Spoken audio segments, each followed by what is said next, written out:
Bab 611. Momi, kapan kamu akan menjemputku pulang? Setelah mendengar, Audrey Han terhenti sejenak, kemudian dia tidak berani bergerak. Hah? Colden Ye bertanya lagi setelah melihatnya tidak menjawab. Audrey Han menggigit bibir bawahnya karena malu, dan berbisik pelan, "Aku hanya merasa tidak nyaman jika kamu membopongku dari belakang seperti ini, aku." Colden Ye tertawa sedikit dan berkata tidak berdaya, "Tidak ingin pergi, membopongku dari belakang." Kamu juga berteriak. "Lebih baik aku menggendongmu sampai pulang saja. Kalau begitu membopongku di punggungmu saja." Audrey Han lebih memilih untuk tidak berpikir terlalu banyak. Bagaimanapun Colden Ye sangat kuat, mungkin tidak ada tekanan sama sekali jika Colden Ye membawanya pulang.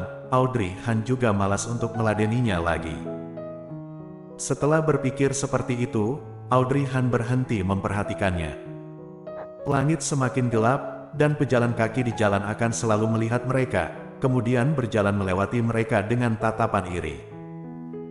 Pada awalnya Audrey Han merasa sedikit tidak nyaman, tetapi secara perlahan dia mulai berpikir. Apa hubungannya tatapan orang lain dengan dirinya? Setelah memikirkan hal ini, Audrey Han merasa nyaman dan berbaring di punggung Colden Ye, membiarkannya membopongnya sampai ke rumah. Dengan cepat mereka tiba di kompleks. Setelah tiba di kompleks, Audrey Han tidak tahu apakah ini ilusinya atau bukan.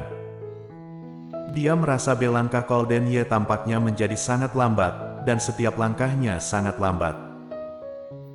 Waktu terus berjalan, mereka juga terus melangkah maju, lingkungan berangsur-angsur menjadi tenang, hanya ada suara gemerisik daun yang tertiup angin, disertai dengan suara langkah kaki.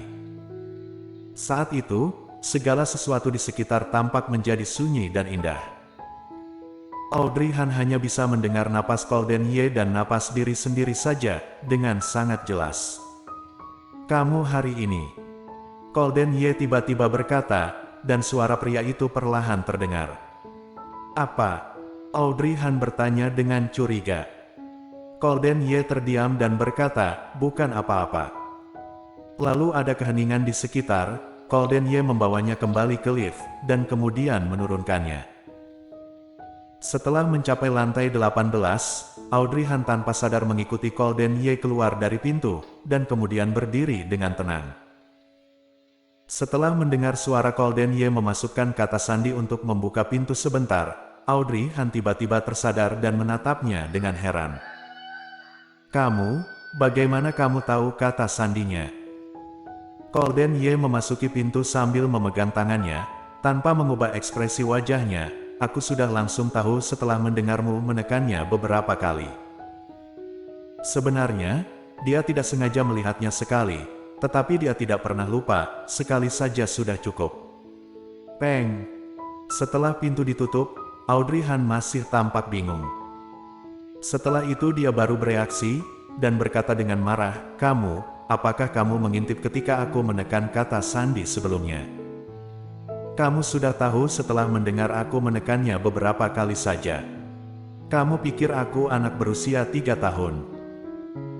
Hal pertama yang dilakukan Colden Ye setelah memasuki pintu adalah meletakkan kantong yang ada di tangannya ke lemari di sebelahnya, lalu berbalik untuk meraih tangan Audrey Han, mengangkatnya, mendorongnya ke panel pintu yang dingin. Wajah Audrey Han sedikit berubah ketakutan. "Apa yang kamu lakukan?" Colden Ye sedikit mencondongkan tubuh ke depan, suaranya sangat serak. "Kamu memberitahu kakak hari ini alasan perceraianku denganmu adalah karena masalah seks." Wajah Audrey Han berubah drastis, dia khawatir kalau kakak akan mengungkapkannya kepada Colden Ye. Dalam perjalanan kembali, dia masih memikirkannya. Mungkin kakak tertua hanya akan terbuka padanya saja. Lagi pula ini adalah topik antar wanita saja. Tapi tanpa diduga, dia benar-benar mengatakannya kepada Colden Ye. Namun, kapan dia mengatakan bahwa perceraiannya dengan Colden Ye karena masalah seks? Mungkinkah ini semua karena dugaan kakak sendiri? Memikirkan hal ini, bibir Audrey Han bergerak. "Kapan aku?" Namun dia tidak bisa melanjutkan perkataannya karena bibirnya sudah dicium oleh Colden Ye. mata Audrey Han melebar tanpa sadar, tangannya mendorong Golden Ye tanpa sadar. Golden Ye memegang tangannya dengan erat dan mendorong tubuhnya ke depan, memperkuat ciumannya. Tepat ketika Audrey Han merasa napasnya semua diambil oleh Golden Ye segera mundur dan berkata dengan terengah-engah, "Apakah karena aku tidak memberimu kepuasan 2 hari ini? Jadi kamu berbicara omong kosong seperti itu?" Audrey Han akhirnya memiliki kesempatan untuk bernapas. Dia mengerutkan alisnya dan berkata, "Aku tidak." Atau, apakah kamu memprotes? Aku tidak cukup antusias. Sebelum dia berbicara lagi, jari-jari Golden Ye memegang rahangnya, memaksa Audrey Han untuk menatapnya. Audrey Han awalnya ingin menyangkalnya, tetapi saat dia bertatapan mata dengan Golden Ye, dia sepertinya melihat cahaya aneh bersinar di bawah matanya. Jadi dia memikirkan apa yang dikatakan kakak kepadanya ketika dia berada di supermarket. Ketika kamu melihat orang yang kamu sukai, mata kamu akan bersinar. Dia tidak pernah hal ini memperhatikan sebelumnya, hanya sekali. Hanya sekali, 5 tahun yang lalu. Kalau tidak salah ingat, ada banyak cahaya di matanya. Tapi itu hanya beberapa kenangan yang tercampur, yang tidak bisa disatukan sama sekali. Hari ini, terlihat sangat nyata. Audrey Han menggerakkan bibirnya, dan secara refleks berkata, Aku tidak berpikir begitu." "Bukankah kamu berpikir begitu?" Golden Ye mengangkat alisnya, bibirnya yang tipis berkata, "Itulah yang ingin kamu pikirkan."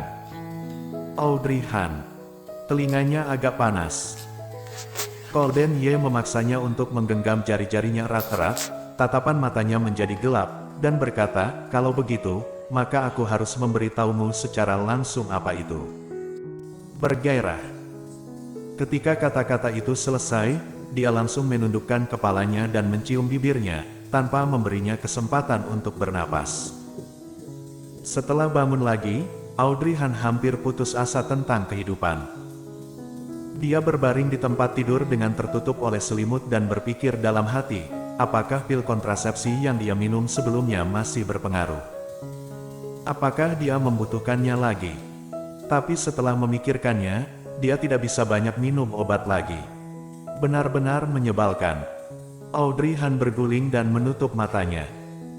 Suatu saat, jika ketika bertemu dengan paman gemuk dan istrinya, dia benar-benar akan pergi. Ponsel yang diletakkan di bawah bantal bergetar beberapa kali, dan Audrey Han terkejut, lalu mengambil ponsel dan melihatnya. Dan itu adalah pesan teks dari Glenn. "Glenn, Mommy, apakah kamu masih sibuk dengan pekerjaan akhir-akhir ini? Kapan kamu akan datang untuk menjemputku pulang?" Imut. Melihat emoji kecil lucu itu, Audrey Han seperti bisa melihat wajah tersenyum Glenn melalui layar.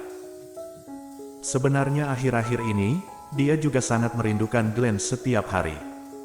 Ketika dia pulang, dia bisa melihat Glenn berlari ke arahnya, dan kemudian melemparkan dirinya ke dalam pelukannya. Itulah bayi yang telah bersamanya selama ini. Namun, dia harus menitipkan Glenn di sisi Audrey Han, di sanalah tempat yang cukup aman. Dengan terpaksa harus berkata kalau keluarga Han memang dukungan terbaiknya. Audrey Han tersenyum sedikit dan berbalik untuk membalas pesan Glenn. "Mommy sangat merindukanmu akhir-akhir ini, tetapi pekerjaan belum sepenuhnya beres, jadi Glenn harus menunggu lagi untuk sementara waktu. Tuhan tahu, dia sangat ingin bisa segera menjemput Glenn." Bersambung.